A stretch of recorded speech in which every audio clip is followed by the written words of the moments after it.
De cualquier modo, el resto del día transcurrió de forma rápida y desagradable, como ocurre cuando te acechan las amenazas y el dolor. René era muy capaz de darme una buena tunda. Cuando acabó el colegio, salí tan rápido como pude para recoger la bicicleta, pero René me alcanzó. Empezamos a dar vueltas corriendo alrededor de las bicis, cada uno a un lado. Parecíamos sacados de una escena de cine mudo.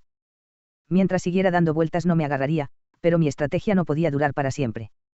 Grité que lo sentía, aunque eso no sirvió para ablandarlo. Había herido su orgullo y quería que pagara por ello. Me agaché y me escondí detrás de unas bicis sin perder de vista a René. René, grité, siento haberte llamado vaca. Dejemos de pelearnos.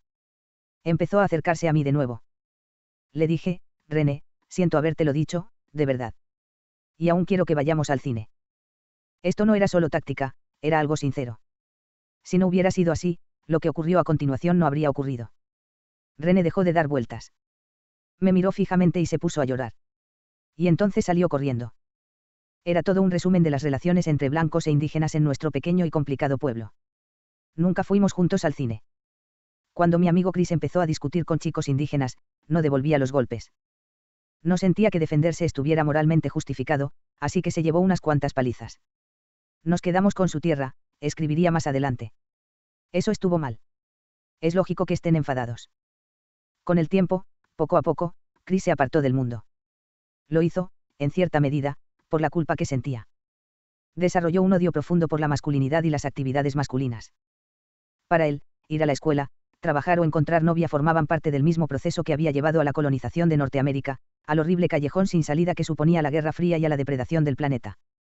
Había leído algunos libros sobre el budismo y sentía que la negación de su propio ser era éticamente necesaria teniendo en cuenta la situación por la que atravesaba el mundo. Terminó pensando que era una conclusión válida para los demás. Cuando estaba en la universidad, compartí habitación con Chris durante un tiempo. Una noche, fuimos a un bar cercano y después volvimos a casa andando. En el camino empezó a partir uno detrás de otro los espejos retrovisores de los coches aparcados. Le dije, deja de hacer eso, Chris. ¿Qué vas a conseguir fastidiando a los propietarios de esos coches? Me dijo que todos formaban parte de la frenética actividad humana que estaba estropeándolo todo y que se merecían exactamente eso. Le dije que vengarse de personas que simplemente vivían una vida normal no iba a resolver nada. Años más tarde, cuando estaba haciendo mi posgrado en Montreal, Chris apareció para lo que en principio era una visita. Sin embargo, andaba desorientado y perdido. Le pregunté si podía ayudarlo y terminó instalándose en casa. Por entonces yo estaba casado y vivía con mi mujer, Tammy, y nuestra hija Mikaela, que por entonces tenía 1 año. Chris también fue amigo de Tammy en la época de Fairview, e incluso había alimentado esperanzas de algo más que una amistad. Esto complicaba la situación todavía más, pero no exactamente de la forma que quizás supones. Chris había empezado por odiar a los hombres, pero terminó odiando a las mujeres. Las deseaba, aunque había rechazado los estudios, la carrera y el apetito sexual. Fumaba mucho y estaba en paro, con lo que, como cabía esperar, no resultaba de particular interés para las mujeres. Y eso lo amargaba. Intenté convencerlo de que la senda que había elegido tan solo iba a llevarlo a un lugar más miserable. Tenía que cultivar cierta humildad. Tenía que buscarse una vida. Una noche le tocaba a Chris hacer la cena. Cuando mi mujer llegó a casa, el apartamento estaba lleno de humo.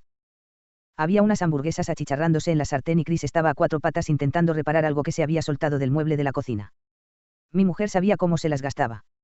Sabía que estaba quemando la cena adrede. Le fastidiaba tener que hacerla. Le fastidiaba asumir el papel femenino, a pesar de que las tareas domésticas estaban distribuidas de forma razonable y de que lo sabía perfectamente. Estaba arreglando la cocina para tener un pretexto plausible e incluso encomiable para haber quemado la comida. Cuando mi mujer le puntualizó lo que en realidad estaba haciendo, se hizo la víctima, pero estaba profunda y peligrosamente furioso. Una parte de él, que no era la buena, estaba convencida de que era más listo que todos los demás. Su orgullo no podía soportar que ella pudiera desenmascarar sus trucos. Era una situación espantosa. Al día siguiente Tammy y yo fuimos paseando hasta un parque cercano. Teníamos que salir del apartamento, aunque la temperatura exterior era de 35 grados C, es decir, hacía un frío gélido e inmisericorde, cargado de humedad, niebla y viento. Era un tiempo hostil para la vida. Tammy dijo que vivir con Chris era demasiado. Entramos en el parque. Los árboles extendían sus ramas desnudas hacia arriba a través del aire gris y húmedo. Una ardilla negra, sin pelo en la cola por la sarna, se aferraba a una rama sin hojas y se agitaba con violencia mientras intentaba resistir la fuerza del viento. ¿Qué hacía allí fuera en medio del frío? Las ardillas hibernan parcialmente, es decir, tan solo salen en invierno cuando remite el frío. Entonces vimos otra, y otra, y otra, y otra. Alrededor de nosotros en el parque había ardillas por todas partes. A todas ellas les faltaba pelo, en la cola y en el cuerpo, todas luchaban contra el viento desde las ramas y todas se sacudían congeladas en un frío mortal. No había nadie más alrededor. Era algo imposible, inexplicable. Era absolutamente apropiado. Estábamos en el escenario de una obra de teatro del absurdo dirigida por Dios. Poco después, Tammy se fue con nuestra hija a pasar unos días a otro lado. Cuando se acercaban las Navidades de ese mismo año, mi hermano pequeño y su flamante esposa vinieron a visitarnos desde la parte occidental de Canadá. Mi hermano también conocía a Chris. Los tres se pusieron ropa invernal para salir a pasear por el centro de Montreal. Chris se puso un abrigo de invierno oscuro y largo. Llevaba también un gorro negro, una boina de punto que estiró hasta cubrir gran parte de su cabeza. Su abrigo era negro, al igual que sus pantalones y sus botas. Chris, le dije de broma, pareces un asesino en serie. Maldita la gracia que le hizo. Cuando volvieron del paseo, Chris parecía decaído. Había extraños en su territorio, más concretamente una pareja feliz. Era como echar sal en sus heridas. La cena fue bastante agradable. Estuvimos hablando hasta que llegó el final de la velada. Pero yo no podía dormir. Había algo que no estaba bien, algo que flotaba en el aire. A las 4 de la madrugada, me harté. Me deslicé fuera de la cama, toqué con delicadeza en la puerta de Chris y entré en la habitación sin esperar respuesta. Él estaba en la cama despierto, mirando al techo tal y como sabía que me lo encontraría. Me senté a su lado. Lo conocía muy bien, así que hablé con él y apacigué su rabia asesina. Entonces me volví a la cama y me dormí. A la mañana siguiente mi hermano me llevó aparte para hablar. Nos sentamos y me dijo, ¿qué diablos pasó anoche? No pude pegar ojo. ¿Había algún problema? Le dije a mi hermano que Chris no se encontraba muy bien. Lo que no le dije es que tenía suerte de seguir vivo, que todos la teníamos. El espíritu de Caín había visitado nuestra casa, pero habíamos salido ilesos. Quizá olfateé algo esa noche, en ese aire impregnado de muerte. Chris tenía un olor muy penetrante. Se duchaba a menudo, pero las toallas y las sábanas absorbían el olor. Era imposible limpiarlas. Era el producto de una psique y un cuerpo que no funcionaban de forma armoniosa. Una trabajadora social que conocía, que también conocía a Chris, me contó que ese olor le resultaba muy familiar. Todo el mundo en su trabajo lo conocía, aunque tan solo lo mencionaban entre cuchicheos. Lo llamaban, el olor de los que no sirven para ningún trabajo. Poco después terminé mi postdoctorado y Tammy y yo nos mudamos de Montreal a Boston. Tuvimos a nuestro segundo hijo y, de vez en cuando, Chris y yo hablábamos por teléfono. En una ocasión vino a visitarnos y la cosa fue bien. Había encontrado trabajo en una tienda de recambios de coches y estaba intentando que las cosas le fueran mejor.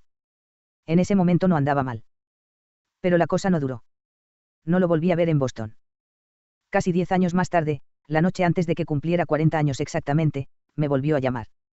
Para entonces me había mudado con la familia a Toronto. Él tenía noticias. Se iba a publicar una historia que había escrito en una colección a cargo de una editorial pequeña pero respetable y quería contármelo. Escribía buenos relatos. Yo los había leído todos y habíamos hablado de ellos con todo lujo de detalles. También era un buen fotógrafo, con una mirada hábil y creativa. Al día siguiente Chris condujo su vieja furgoneta, el mismo cacharro maltratado de la época de Fairview, hasta un lugar perdido en el bosque.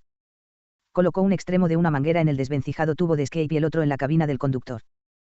Me lo puedo imaginar, mirando a través del parabrisas resquebrajado, fumando, esperando. Encontraron su cuerpo unas semanas más tarde. Llamé a su padre. Mi querido hijo, sollozaba. Hace poco me invitaron a una universidad cercana para dar una charla en el marco del programa TEDx, presente en diferentes países y en el que algunos de los pensadores, científicos y emprendedores más importantes del mundo comparten sus conocimientos sobre tecnología, entretenimiento y diseño. Otro profesor intervenía antes que yo. Lo habían invitado a causa de su trabajo técnico, verdaderamente fascinante, sobre superficies con inteligencia computacional, algo así como pantallas táctiles de ordenadores que se pueden colocar en todas partes. Pero en lugar de hablar de eso, disertó sobre la amenaza que los seres humanos representan para el planeta. Como Chris, como otras muchas personas, se había vuelto antihumano hasta la médula. No había llegado tan lejos como mi amigo, pero a ambos los animaba el mismo espíritu de terror. Se plantó delante de una pantalla que mostraba una interminable, lentísima toma de una inmensa fábrica de alta tecnología china. Había cientos de trabajadores vestidos de blanco alineados como robots, inhumanos y estériles, detrás de sus cadenas de ensamblaje, insertando en absoluto silencio la pieza en la ranura B. Contó a la audiencia, repleta de jóvenes mentes brillantes, que él y su mujer habían decidido tener un único hijo. Dijo que era algo que todos tendrían que plantearse si querían considerarse personas éticas. Me pareció una decisión acertada, aunque solo en este caso particular, en el que menos de uno habría sido incluso mejor. Los numerosos estudiantes chinos que asistían aguantaron de forma estoica su discurso moralizante. Quizá pensaban en cómo sus padres habían escapado de los horrores de la revolución cultural de Mao y su política del hijo único. Quizá pensaban en las grandes mejoras del nivel de vida y la libertad que proporcionaban esas mismas fábricas. Un par de ellos lo mencionaron en el tiempo de preguntas que se abrió a continuación. El profesor se habría replanteado sus opiniones de haber sabido a dónde conducían semejantes ideas. Me gustaría decir que sí, pero no lo creo. Creo que podría haberlo sabido, pero que se negó. O peor todavía, quizá, lo sabía, pero no le importaba, o lo sabía y era ahí a donde se dirigía de forma voluntaria. Los autoproclamados jueces de la raza humana. No hace tanto tiempo, la Tierra parecía infinitamente más grande que la gente que la poblaba. Fue apenas a finales del siglo XIX cuando el brillante biólogo Thomas Huxley, 1825 a 1895, un firme defensor de Darwin y abuelo del escritor Aldous Huxley, declaró ante el Parlamento británico que le era literalmente imposible a la humanidad esquilmar los océanos. Hasta donde alcanzaban sus estimaciones, estos poseían un poder de regeneración enorme comparado incluso con las depredaciones humanas más persistentes y ha pasado aún menos tiempo desde que el libro de la bióloga marina Rachel Carson Primavera Silenciosa, publicado en 1962, sirviera para impulsar el movimiento ecologista. Menos de 60 años. No es nada. No es ni siquiera ayer. Y es que apenas acabamos de desarrollar las herramientas conceptuales y la tecnología que nos permiten entender la maraña de la vida, aunque sea de forma imperfecta. Nos merecemos, pues, cierta comprensión por las hipotéticas atrocidades que nuestro destructivo comportamiento haya engendrado. Algunas veces no podemos hacer otra cosa. Otras sí que podemos, pero aún no hemos formulado ninguna alternativa práctica. Al fin y al cabo, la vida no es precisamente fácil para los seres humanos, ni siquiera hoy en día, y eso que hace apenas unas décadas la mayoría de la humanidad moría de hambre en medio de la enfermedad y el analfabetismo. Por muy prósperos que seamos ahora, y cada vez lo somos más, en todas partes, tan solo alcanzamos a vivir unas décadas que podemos contar con los dedos. Incluso en la actualidad, rara y afortunada es la familia que no cuenta por lo menos con un miembro aquejado de una seria enfermedad, y todas acabarán enfrentándose a ese problema. Desde nuestra vulnerabilidad y nuestra fragilidad, hacemos lo que podemos para sacar adelante las cosas de la mejor forma posible, y el planeta es más duro con nosotros de lo que nosotros somos con él. Así pues, podríamos ser un poco permisivos con nosotros mismos.